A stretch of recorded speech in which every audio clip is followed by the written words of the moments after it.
Преминуваме на расправа по точките од дневниот ред. Првата точка предлог одлука за донесување на изменување и дополнување на генерален урбанистички план на град Велес, дел од урбана единица 1, блок 1А и 1Б, општина Велес.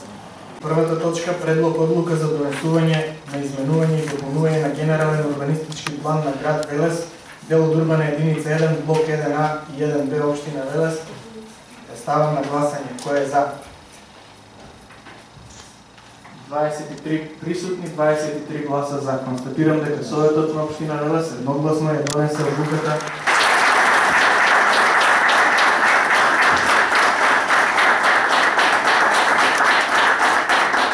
Советот на општина Велес, како што сами видовте, ја донесе одлуката за донесување на измена на генералниот урбанистички план за Топилницата. Децениската борба на велешани денеска се заокружува со еден од последните процеси за дефинитивно заминување на Топилницата и нејзиното штетно влијание на општина Велес. Јас сум горд како градоначалник, што граѓаните на Велес покажаа цврстина, што покажаа единство, што сите заедно го направивме она што им го должиме на идните генерации, на идните поколенија. Согласно одлуките што се донесени, ние ќе постапиме како што треба, тоа значи дека ќе бидат известени и Метрутхем, дека е донесена таква измена на генералниот урбанистички план од страна на Советот на општина Велес, дека што е намената на тој план и се до тоа полека, но сигурно ќе сакаме да се реализира. Вториот сегмент, тука ние не запираме, вториот сегмент е отстранувањето на остатоците од она што се нарекува жгура, она што го нарекуваат велешани јаловина. Значи, нашата борба продолжува до дефинитивно чистење на теренот и од сите остатоци, она што го произведе Топилница во минатото, за никош па повторно да не му се деси на нашиот град.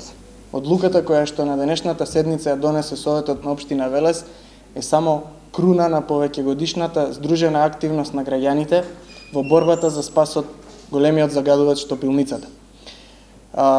Сметам дека на овој начин Велес даде јасна порака и влезе во историјата со еден позитивен пример за тоа како кога сите чинители во општеството, кога првенствено граѓаните се обединети околу една заедничка идеја, во конкретниот случај тоа беше околу нивното право на здрава животна средина, таквото единство мора да влоди со плод и мора да покаже сила и пред институциите на системот и сите потенцијални, да кажам, оспорувачи на правото на граѓаните за здрава животна средина. Таквото единство на граѓаните на Велес, таквата нивна сила, можноста да се воздигнат над меѓу партиските политички разлики, воздигнувањето над сите обиди да се политизира проблемот со Топилницата, денес вродуваат со плод. Мене ми е денеска навистина чест и задоволство како координатор на советничката група на Социјалдемократскиот сојуз и коалиционите партнери да го изразам задоволството од донесувањето на ваквата одлука со кое што се става крај на загадувањето на Велес. Секако ова е почеток, со оваа одлука веќе не ќе може Топилницата да функционира на тоа место на кое што досега работеше. Истовремено не очекуваат и други прашања во однос на загадувањето на Велес, како што истакне председателот на Советот.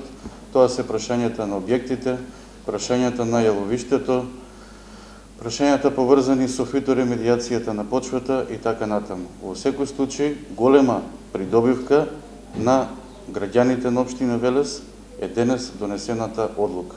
Со ова можеме да кажеме дека Велес понатаму ќе биде чист град и град на кој што нема да му престои опасност од загадувањето од Топилницата. Денеска е многу значаен ден и со оваа одлука ставаме крај на повеќе децениското загадување, меѓутоа и една нова стремеж, нов чекор во понатамошното наше залагање за понатамошните постапки со кои што ќе го овозможиме сето тоа да се оствари. Затоа што последиците од долгогодишното загадување ние во Велес граѓаните ќе ги чувствуваме уште многу долго. Полувекот на распаѓањето на тешките метали, на кадмиумот, на никелот, на оловото и на сите други пропратни елементи во процесот на загадувањето на почвата, на воздухот и на самите растенија Значи уште многу долго ќе ги чувствуваме и уште долго ќе ги броиме. И многу ќе се обидат или барем тие што сакаат да повторно вратат топилницата таму каде што е, ќе тврдат и ќе кажуваат дека еве и по престанокот на работењето на топилницата се случуваат такви заболувања и дека не било тоа причина, и тоа беше еден дел од нивните излагања и во претходните нивни дискусии, дека се случуваат такви заболувања.